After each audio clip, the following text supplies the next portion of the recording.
Shalom Bapak Ibu hamba Tuhan Gereja Bethel Indonesia. Bagaimana dalam keadaan Bapak Ibu? Tentu kami harap Anda semua dalam keadaan baik dan sehat dan diberkati Tuhan berlimpah-limpah. Amin. Kita sehati menuntaskan amanat agung. Itulah sebabnya dengan adanya program ngeteh ini kita semakin menajamkan satu sama lain, membangun dan juga memberikan satu hal-hal yang bisa membuat kita menjadi hamba Tuhan, tidak hanya puas dengan keadaan kita, oh sudah ngerti ini, sudah ngerti itu. Karena ternyata mengupas kedalaman sudut pandang teologis, pembicaraan-pembicaraan yang bisa membantu dalam pelayanan, tidak cukup sampai satu lapisan dan dua lapisan. Bahkan untuk narasumber pun kami selalu mengundang hamba Tuhan yang memang kompeten dan juga enak untuk diajak bicara. Itu sebabnya dalam ngobrol teologi ini, selalu ada Bapak Pendeta Petrus Legowo sebagai Wakil 3 BPD GBD Jakarta, ditemani oleh Bapak Pendeta Bun Mintat, Kabid Teologi BPD GBD Jakarta, dan kali ini juga ditemani oleh Kabid Pelatihan dan Pembinaan atau biasa dikenal sebagai Kabid P2 BPD GBD Jakarta, juga Gembala Sidang GBI Volker. Beliau adalah Bapak Pendeta Elider Tampu Bolon. Sip. Shalom Pak. Salam. Puji Tuhan. Masih bersama saya Pak Mandi Otniel, dan saya senang sekali kita bisa ngobrol melanjutkan pembahasan kita yang sebelumnya. Kita bahas mengenai hal-hal yang spiritual. Wah ya, secara roh. Jadi kalau jadi pendeta GB itu harus ngeroh. Katanya ya. Ngeroh. Bukannya ngeroh, bukan. Bukan ya, harus ngeroh. Kenapa? Karena memang hal-hal seperti itulah yang akan kita hadapi. Dan tentu kalau bicara ngeroh, kita nggak akan lepas dari yang namanya pelepasan ya, seperti itu. Dan topik kita kali ini adalah doa dan puasa. Goalnya apa sih? Tentu kita inginkan doa dan puasa yang menghasilkan pelayanan kita jauh lebih baik dan berotoritas tentu saja. Berotoritas yang benar-benar penuh dan absolut. Saya mau tanya langsung kepada Pak Bun Mintat dulu. Pak Bun Mintat, kalau kita bicara sebagai pendeta GBI kan harus ngeroh. Berarti harus rajin doa dan rajin puasa. DP-nya itu harus besar ya kalau orang bilang gitu ya. Kalau enggak nanti dapatnya tuh sedikit. Benar nggak apa enggak sih Pak? DP apa ya? Saya belum pernah tahu tuh. Saya juga belum doa dan puasa maksudnya. DP 0 Pak Bun. DP-nya doa puasa. Iya. Sambil diminum juga boleh Pak, silakan Pak. Udah minum duluan. Bocor. Udah bocor. Silakan Pak. Benar nggak sih? Minum dulu atau boleh, terserah Pak. Boleh minum dulu. Aduh. Saya udah mengalir Pak Bun. Ini saya kira tadi saya belum bayar DP, belum berani minum. Iya memang, makanya sekarang udah bayar kan boleh. Jadi kalau jadi pendeta tidak doa puasa itu berarti belum pendeta gitu. Silakan tanggapan Pak Bun Mintat dulu. Pasal berapa tuh Pak? Pasal berapa? Apalagi kalau bicaranya dengan ngeroh gitu Pak. Ya, memang bagi kita bukan hanya pendeta ya, bagi kita anak Tuhan, berhubungan dengan Tuhan Allah kita adalah sebuah gaya hidup. Kita kan anaknya, dia bapak kita. Maka doa atau puasa itu bagian dari gaya hidup kita. Nah, tentu berkenaan dengan puasa karena ada banyak hal yang harus kita lakukan. Kita butuh tuntunan, butuh support, butuh encourage dari dalam, butuh menenangkan hati, butuh waktu yang lebih intensif dalam bersekutu dengan Tuhan supaya kita mendapat apa yang kita butuhkan untuk situasi tertentu. Oke, saya terima kasih Pak Bun. Situasi tertentu sebelum ke Pak Elider. Situasi tertentu seperti apa sih Pak sebenarnya? Kok kita membutuhkan sekali yang namanya doa dan puasa?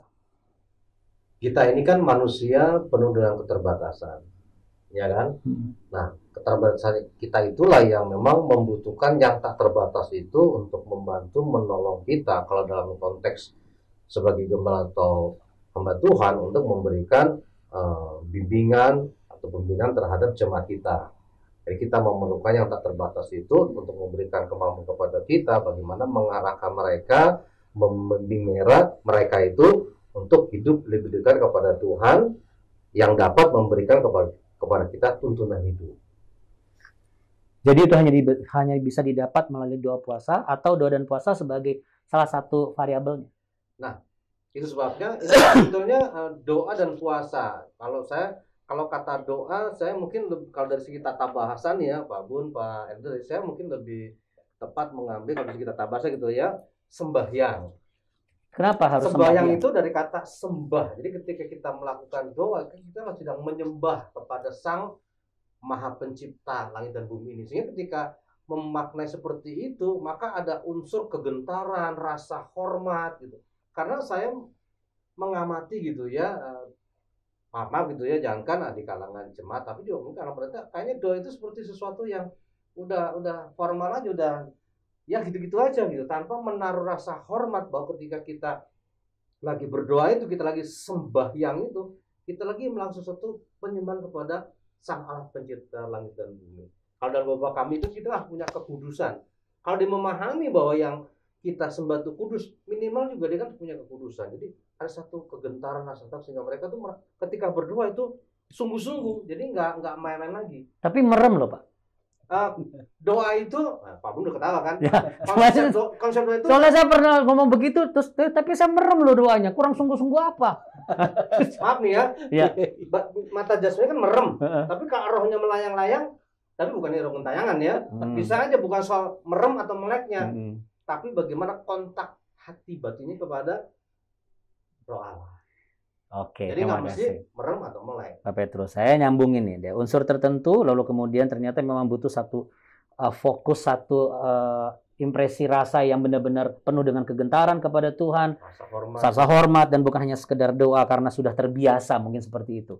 Ya, saya menarik dari Pak Bun Minta tadi bahwa untuk unsur-unsur tertentu dan untuk mendukung itu dibutuhkan sikap hati dengan impresi yang benar-benar penuh dengan kegentaran di hadapan Tuhan, rasa takut dan hormat, bukan sekedar doa yang memang sudah terbiasa dipanjatkan atau diperkatakan. Kira-kira seperti itu. Betul ya Pak Petrus? Betul. Betul ya. Betul. Saya ke Pak Elider. Pak Elider kan Kabid Pelatihan dan Pembinaan. Yang dilatih dan dibina juga bukan, mohon maaf, bukan orang-orang yang memang sama sekali nggak tahu apa-apa. Sudah terlatih. Sudah terlatih. Lalu apakah fenomena tentang doa itu juga Pak Elider temukan bahwa ada orang-orang atau pejabat barang atau katakanlah hamba Tuhan yang memang tidak memiliki unsur-unsur tadi sehingga kurang kelihatan bagaimana ia sebagai hamba Tuhan itu menaruh hormat dan takut akan Tuhan. Ya, begini. Jadi kita dipanggil oleh Tuhan dengan latar belakang yang berbeda, ya. Latar kehidupannya, bukan latar pendidikannya, latar kehidupan yang berbeda-beda. Tuhan panggil kita, Tuhan pilih kita untuk menjadi seorang hamba. Nah, ketika saya dipanggil oleh BPD untuk menjadi Kabid Pembinaan dan Pelatihan, tentunya ini suatu perjuangan buat saya. Kenapa, Pak? Ya. Karena yang saya hadapi tadi orang-orang yang terlatih. Iya. Ya kan? Ini kan satu perjuangan, ya kan? Iya. Kalau kita berjuang dengan kekuatan kita tidak bisa mengerjakan pekerjaan yang luar biasa ini. Itu sebabnya doa dan puasa itu merupakan suatu kewajiban bagi setiap hamba-hamba Tuhan. Pak Elider setuju bahwa doa dan puasa merupakan kewajiban bagi setiap hamba Tuhan. Kalau kita lihat dari konteks hamba Tuhan ya. Kenapa Bapak bisa memberikan satu tanggapan seperti itu? Kenapa dikatakan kewajiban? Apakah Bapak juga pernah mengalami ketika tidak melakukan itu, ada rasa beda dibandingkan dengan ketika Bapak sudah mulai, atau ada case-case yang lain barangkali? Oh iya. Jadi pengalaman saya pribadi, ketika saya menjadi gembala saat itu, ya, lama saya untuk bisa menemukan diri saya sebagai seorang hamba. Lama. Tetapi setelah itu ikut dulos, saya dibentuk di sana, dan di sana saya boleh dibentuk dan saya bisa mengambil bagian DP itu lebih serius lagi.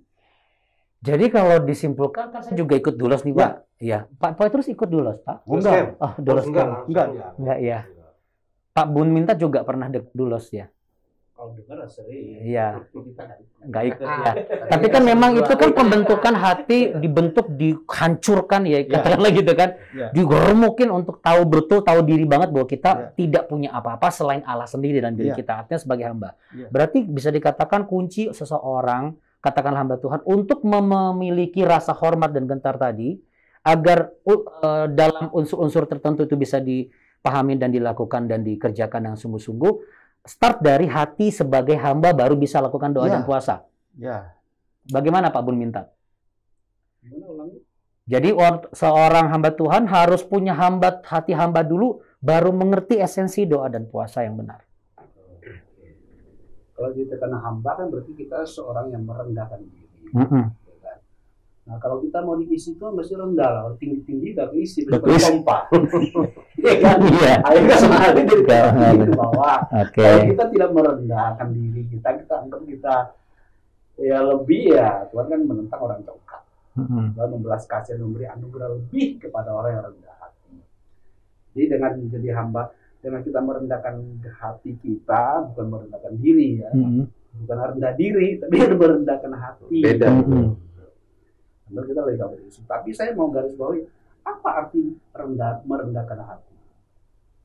Apa artinya merendahkan hati? Ini penting kata itu. Banyak orang memahami kalau rendah hati itu tidak memamerkan kehebatannya, Tidak sombong. Detailnya tidak sombong. Itu pemahaman yang moralis yang biasa. Ya. Tapi kalau saya perhatikan di Alkitab mengajarkan orang yang rendah hati, Tuhan menentang orang congkak. Siapa orang congkak? Orang yang menentang firman-Nya. Orang yang menentang firman itu adalah orang congkak. Orang yang melawan Tuhan, melawan firman-Nya. Jadi kata lain, kalau seorang yang rendah hati adalah orang yang submit sama firman-Nya. Tunduk kepada Ya. firman. Dia submit artinya tunduk, dia hidup oleh firman-Nya.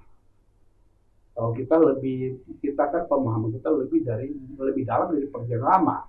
Kalau perjanjian lama to obey, Patuh. taat. Kalau yang baru, kita adalah pelaku firman. Kita lahir dari firman. Kita lahir dari Allah. Kita pelaku firman. Kita lebih tinggi daripada taat. Kita sudah di dalam.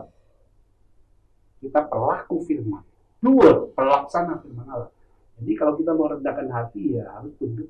Kalau istilah kita yang umum ya tunduk sama firman. Hidup oleh firman itu. Jangan punya pikiran yang bertolak belakang dengan firman Tuhan. Berarti kita orang yang sudah sinkronisasi dengan Tuhan. Jadi Kristus di dalam pikiran kita di dalam Kristus. Ya, kita memiliki firman-Nya menjadi mindset kita, di hati, perasaan kita, sehingga doa kita ini akan sinkron dengan Dia. Nah, kalau bicara mengenai doa, ini bukan masalah benar atau salah, tapi masalah masalah sesuatu yang harus diarahkan agar kita punya doa yang berotoritas. Teman saya mengatakan begini, untuk hamba Tuhan memang semua doa pasti punya kuasa dan otoritas, tapi ya itu kan hak prerogatifnya Allah. Jadi kalau Tuhan mau pakai kita untuk menyembuhkan orang dari doa kita ya sembuh, tapi kalau enggak ya kita nggak bisa paksakan karena kita tidak punya hak untuk memaksa. Tapi kita bisa lakukan yang namanya doa ditambah puasa agar apa yang kita doakan menjadi sesuatu. Tanggapannya Pak Budi minta mengenai hal ini. Oke, ini kadang perlu diluruskan. Gini, saya pakai sebuah gambaran ini. Apakah semua yang Tuhan kehendaki itu pasti terjadi? Belum tentu. Apakah seseorang minta sesuai dengan kehendak Tuhan pasti jawab? Belum tentu. Kenapa? Alkitab mengajarkan di Yakobus pasal 1 ayat 5-8. Minta hikmat adalah kehendak Tuhan. Dia memberikan tanpa mengungkit-ungkit. Tapi Alkitab mengatakan kamu harus minta dalam iman, jangan bimbang, jangan ragu. Kalau orang yang bimbang ragu, jangan harap dapat apa-apa dari Tuhan. Di sini kuncinya sangat penting adalah bahwa minta itu sesuai kehendak Allah ini harus kita pahami. Kita harus punya respon iman di situ. Jangan contoh yang lain, doakan orang sakit. Bicara beda tentang karunia Roh Kudus, betul. Itu otoritas prerogatifnya Roh Kudus. Iya. Beri karunia hikmat, berkata-kata hikmat dan pengetahuan. Tapi ada hal khusus yang harus kita perhatikan yang bersifat umum. Dia mengadakan tanda-tanda ini menyertai orang percaya. Oke? Dia tidak menangkan tanda-tanda ini milik orang yang berkarunia. Ya. Enggak. Ya. Markus pasal 16 kan? Ya. Tanda-tanda ini menyertai orang percaya. Mereka akan mengusir setan demi namaku, menaruh tangan ke orang sakit akan sembuh. Jadi kita harus bisa membedakan, kita nggak boleh generalisasi begini. Soalnya kalau doa kesembuhan, kalau Tuhan nggak kasih, Berarti saya bukan pendeta yang dikaruniai doa kesembuhan ilahi. Saya doa pemberkatan rumah aja, misalnya atau pembukaan toko misalnya gitu. Nggak ada ya Pak ya? harus memiliki Nggak ada. firman Allah. Kita nggak Oke. boleh terus copy paste dari hal-hal yang belum komplit gitu. Kita harus kembali ke Alkitab. Oke. Tadi saya setuju dengan Pak Budi mengenai penekanan iman atau kepercayaan kan. Mungkin yang tadi Pak Andi itu saya kasih contoh kasus tentang sebuah ayat jenis ini hanya bisa dilakukan Bisa diusir. dia diusir. Ntar kalimatnya mungkin jenis ini, ntar dulu ya. Ya. Jenis ini tidak bisa diusir kecuali dengan doa dan puasa. Terus ada tim juga pertanyaan ini. Jadi kalau yang jenis ini kan jenisnya tentang melayani orang-orang yang Kerasukan. yang ada setannya kan. Apakah harus dengan doa dan puasa? Gitu kan. Memang kalau yang prinsipnya harus doa dan puasa. Jawabannya tidak selalu. Tapi dengan doa dan puasa itu sangat membantu. Jadi kalau dalam konteks ayat di sini sebetulnya bukan soal puasanya, tapi karena iman percaya si ayah anak ini kan. Ketika ayah anak bilang, aku percaya, tolonglah aku tidak percaya ini. Jadi maksud saya bahwa memang kalau mengenai pelayanan yang seperti tadi untuk orang-orang itu bukan soal doa dan puasanya sebetulnya. Itu memang sangat membantu, tidak selalu. Tapi iman percaya orang itu sangat membantu. Jadi doa dan puasa bukan dijadikan sebagai satu metode baku yang harus dilakukan ketika katakanlah kita mau melayani orang yang memang terikat dengan kuasa gelap dan lain sebagainya. Ini orangnya terikatnya sudah datang ke kita, terus kita gini, tadi dulu tunggu 5 hari lagi, kenapa? Saya doa dan puasa dulu, baru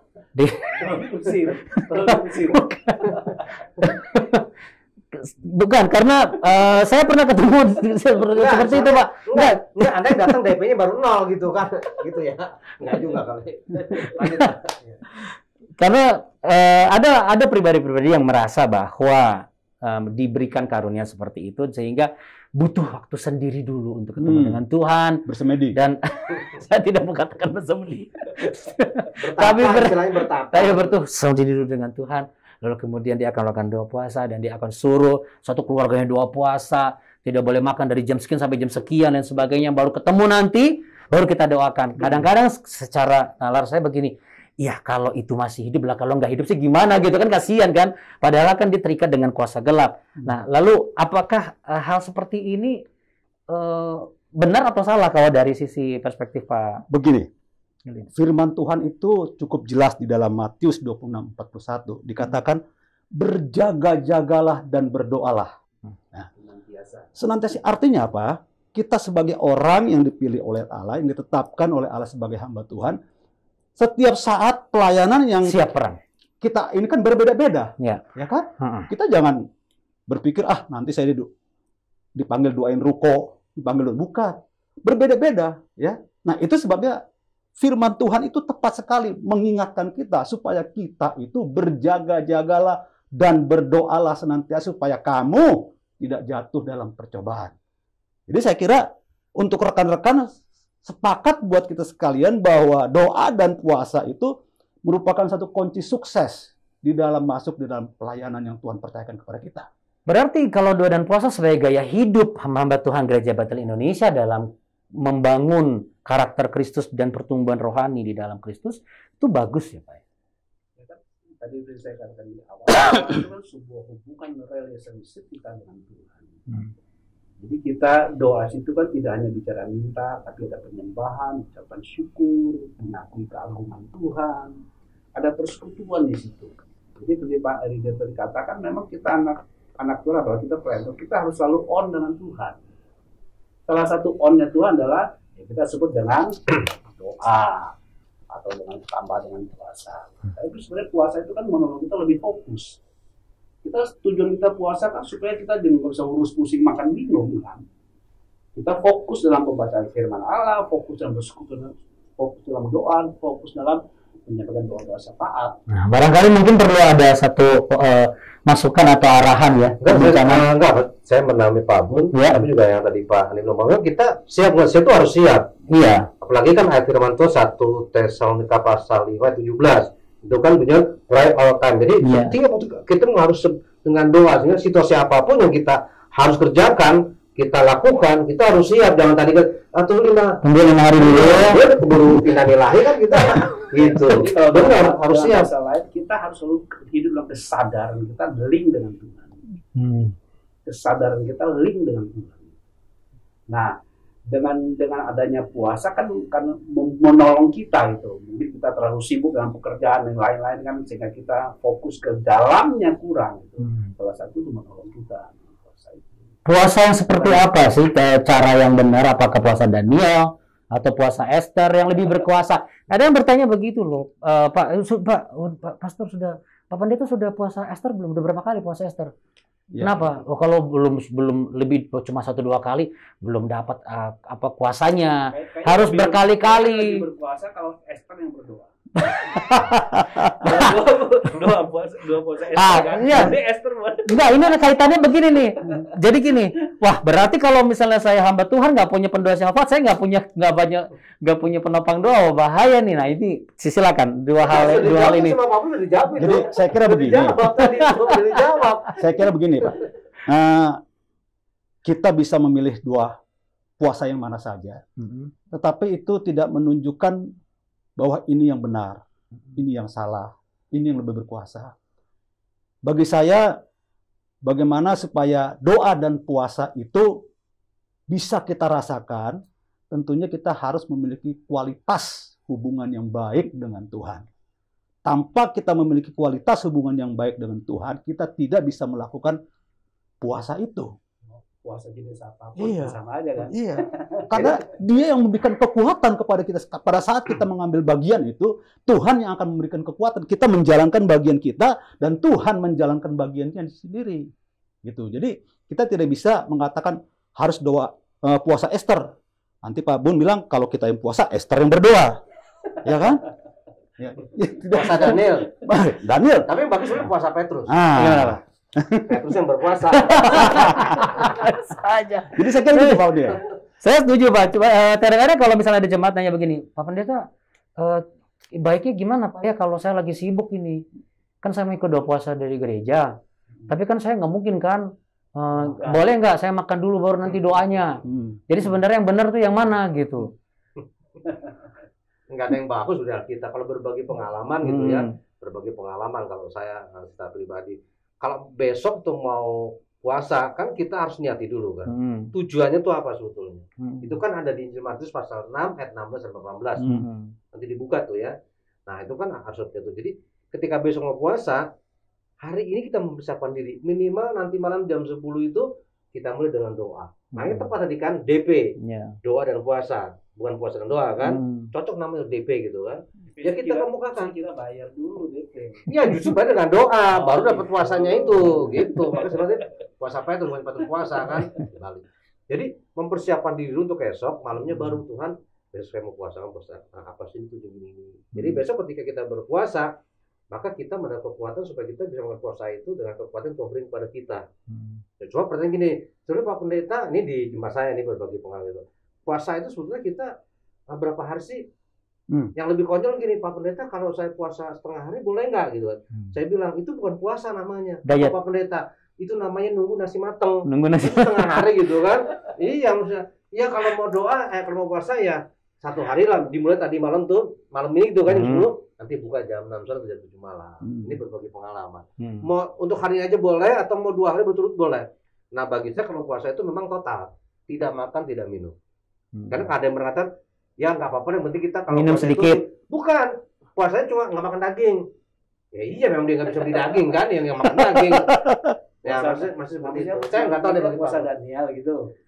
Oh saya nggak bicara soal Daniel, nggak bicara soal Esther ya. Saya buat puasa Petrus nih. Ya, puasa tapi Petrus. Pak maksudnya begini, betul. Ini kalau berbagi pengalaman, kadang-kadang kita sebagai hamba Tuhan kan juga harus menjawab dengan jawaban yang praktis ke jemaat kita kan. Kita berharap bahwa jemaat kita bertumbuh dan tahu betul nggak hanya sekedar ikut. Kan seperti itu. Nah, ketika ada pertanyaan seperti itu, kira-kira jawaban terbaik apa untuk kita berikan kepada mereka agar mereka terlatih dan terbina dengan baik? Silakan Pak Eli. Kalau yang saya lakukan kepada jemaat untuk melakukan doa dan puasa itu kita bikin bergilir. Bergilir. Ada yang 6 jam, ada yang 12 jam, tapi kita data, you mampu berapa jam? Oh 6 jam Pak. Kan kalau ibu-ibu kan nggak akan kuat dia itu. Karena dia banyak sekali kesibukannya. Ya. Ada yang 6 jam. Jadi misalnya kita mau ngambil doa 1 minggu, jangan ada yang putus, kita bisa atur waktunya. 1 minggu jangan putus. Tapi yang ada pertanyaan nih Pak Bun juga. Tuhan Yesus kan puasa 40 hari. Ya kan? 40 hari, 40 malam. Jemaat saya tanya, apakah Tuhan Yesus tidak makan dan tidak minum? Karena di Alkitab dikatakan Dia lapar. Dia lapar, dia bilang haus. dia tidak bilang haus. Ya kan? Ya. Ya kan? Iya, nggak Ya. ditulis di situ memang. Dia tidak bilang haus. Apakah Yesus itu melakukan tidak makan dan tidak minum? Gitu loh. Atau dia nggak makan tapi minum gitu ya. Itu. Nah. Apakah dia tidak makan tapi minum? Karena dia tidak menulis tidak haus, dia hanya lapar. Gitu. Iya, iya. Apakah kita melakukan seperti itu, Pak? Katanya. Cuma saya berarti Tuhan Yesus waktu itu dia minum. Dia hanya tidak makan. Oke. Ya, kalau dari Pak Bentar, Bumi, Pak, ya. jawabannya belum. Kalau terus Pak Leader bilang jawabnya Yes. gimana? Hah? Pak Leader? Leader bilangnya jawab gimana, Mas Jemaat? Nah, saya bilang karena di situ dikatakan tidak haus, ya ada kemungkinan Tuhan Yesus minum.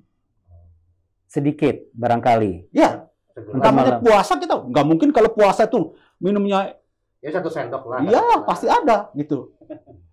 Kadang-kadang Tapi hal seperti kita ini dulu- selalu jadi ini, dulu, Pak, Pak, ya. bentar, Kita akan dengar dari Pak Bun juga nih. Iya, Apakah seperti itu, Pak? Karena Alkitab tidak tulis Iya. Dengan detail. Dengan detail. Tapi kan kita menafsir dari dia lapar. Mm-mm. Dan setan juga tidak minta batu jadi air kan. Mm-mm. Batu jadi roti. Jadi roti. Iya. Kan, gitu. Heeh. Kita saja orang abstrak di saat nanti mau lebih jelasnya nanti ketemu Tuhan, Pak. Udah beres itu, Pak. Selesai. Saya pikir tar dulu itu apa solusinya. Selesai. Tapi mandi gini, doa puasa itu bukan kita sekedar menahan lapar, bukan. Kita itu mengesampingkan kegiatan yang rutin, lalu Ya. kita fokus ke Tuhan. Kalau kita puasa tidak doa, tidak baca firman Tuhan juga namanya nahan lapar aja kan. Ya, diet, Pak. Tidak itu kan, gitu. Jadi kita esensinya harus dapat dari Betul. kita bersekutu. Buat apa kita bersekutu? Supaya Tuhan belas kasihan kita karena kita baik dengan puasa? Bukan, Tuhan nggak bisa dibeli, nggak bisa dibeli dengan kita menahan lapar gitu. Doa kita, puasa kita adalah kita mau bersekutu dengan Dia supaya kita diisi dengan kebenarannya, persoalan dengan rohnya, diberi isi hatinya. Saya tertarik Nambah, tadi. Pak. Enggak, Nambah, apa Pak. mumpung ingat, Pak. Doa puasa tidak bisa bukan untuk membeli Tuhan. Artinya jangan segan serta-merta kita menyanyikan kalimat, ayo kita dengan doa puasa kita menyenangkan hati Tuhan. Iya. Melulu langkahkan hati Tuhan. Padahal Maka- sebenarnya adalah tujuannya adalah untuk membuat kita Iya. semakin Iya, betul. bertumbuh di dalam Tuhan. Kualitas Itu konteksnya jauh lebih tepat Iya. ya. Nanti tujuan adalah supaya Tuhan intervensi lewat kita itu tidak ada penghalang. Tujuan kita doa puasa kan supaya kita ini sebagai pelayan Tuhan, Tuhan itu punya link dan kita tidak ada batasan. Cuma bisa connect gitu Ya, Iya. lama tidak menjadi tembaga karena tidak menjadi besi itu jelas Selama seperti ini itu. kenapa ada orang yang mungkin pelayanannya tidak bisa mengatasi kendala karena linknya dengan Tuhan itu ada penghambat. Iya. Gitu loh. Tapi dengan dia merendahkan hati, fokus dengan Tuhan supaya Tuhan itu mengisi jalurnya itu lancar. Itu Tuhan intervensi. Nggak connect gitu. Oke. Terima kasih Pak Bun, Pak Leader. Oke, Pak Petrus silakan di menjelang ini. Nggak berasa kan kalau bicara doa puasa, bicara alam roh ini nggak berasa waktu udah makin sempit yang seperti berasa- waktu manusia juga makin deket ya. Iya, yang berarti sebetulnya ini agak kurang sepertinya. Jadi menambahkan tadi puasa itu sebenarnya bukan hanya menahan lapar ya, tapi juga menahan amarah gitu kan. Karena kalau orang berpuasa tuh marah, itu jelas puasanya batal. Batal. Kita mengenal kata batal ketika puasa gitu, Memang Pak. sih nggak ada kalimat di situ Tidak batalnya. ada. Kalau bilang kamu nggak pernah daftar atau doa puasa, kamu mana bisa batalin ya? Nggak. Iya kan, kalau kita marah itu berarti kan kita sudah Iya. terganggu dengan Berarti udah nggak perlu lanjutin puasanya. ya langsung buka aja. Buka aja Itu udah sekarang. lapar itu, Udah, Pak, iya, maksudnya. buka aja. Jadi memang nggak hanya menahan lapar tapi juga menahan amarah. Makanya tadi saya bilang ketika kita mau puasa besok, kita benar-benar mempersiapkan diri, menaruh rasa hormat kepada Roh Allah yang memang akan mempersiapkan kita untuk apa nih, proyek apa kalau orang ini kan, apa nih kita mau kerjakan gitu. Jadi dapat disimpulkan untuk hal-hal tertentu memang dilakukan doa dan puasa sebagai persiapan yang matang dalam peperangan rohani case-case tertentu. Tetapi doa dan puasa harus menjadi gaya hidup khususnya hamba Tuhan agar memiliki hubungan yang benar-benar ngeling sama Tuhan. Iya. Sehingga setiap hambatan-hambatan dalam pelayanan itu bisa dilalui dan cakap menanggung setiap apa yang dia hadapi. Menutup pembicaraan kita, Pak Alider, apa yang bisa Bapak bagikan dari pengalaman Bapak mengenai esensi dari doa dan puasa ini, khususnya bagi para pejabat gereja Bethel Indonesia? Marilah kita sebagai pejabat Gereja Bethel Indonesia, khususnya yang ada di DKI Jakarta maupun dimanapun saja, jadikan gaya hidup kita sebagai hamba Tuhan yang menyukai doa dan puasa, karena itu merupakan modal buat kita untuk masuk di dalam pelayanan. Karena firman Tuhan cukup jelas mengatakan bahwa yang kita hadapi adalah penguasa-penguasa di udara, yang begitu kita tidak sadar, tapi ketika kita melakukan hubungan doa dengan Tuhan, saya percaya Tuhan akan memberikan kuasa kepada kita yang jauh lebih besar, sehingga kita mampu melakukan setiap tugas-tugas yang Tuhan percayakan kepada kita untuk kemuliaan namanya. Makasih Pak Leader. Bagaimana Pak Bun minta konklusi mengenai pembicaraan kita? Singkat, sederhana, namun sesuai. Jadi kalau saya tidak sebagai pelayan melengkapi yang Pak Leader katakan, kita itu harus selalu sadar dengan firman yang sudah karya Kristus diberikan kepada kita. Sehingga kalau kita sadar terus, kita akan punya sebuah percakapan tidak saja di waktu khusus, tapi kita anytime. Yes. Jadi roh berdoa misalnya dalam roh hubungan kita dengan Dia. Karena menurut juga kita kalau ketika mau melayani, kita butuh intervensi Tuhan melalui kita. Karena itu salah satu intervensi Tuhan yang paling kuat adalah firman rohnya itu menguasai kita. Nah, dengan waktu khusus ini, dengan doa dan puasa ini akan menolong kita. Yang pasti menolong kita untuk semakin menjadi hamba Tuhan yang bertumbuh di dalam pelayanan di dalam Tuhan yang pastinya ya. Ya. Sehingga semakin mantap menuntaskan amanat agung. Gitu. Amin. Iya. Iya boleh Pak. Ya. Jadi berdoa dan berpuasa adalah merupakan sebuah kebutuhan bagi para hamba Tuhan. Karena itu akan memperlengkapi kita dalam pelayanan penggembalaan untuk menjangkau jemaat-jemaat dimenangkan bagian surga. Itu kalau dari sisi hamba Tuhan.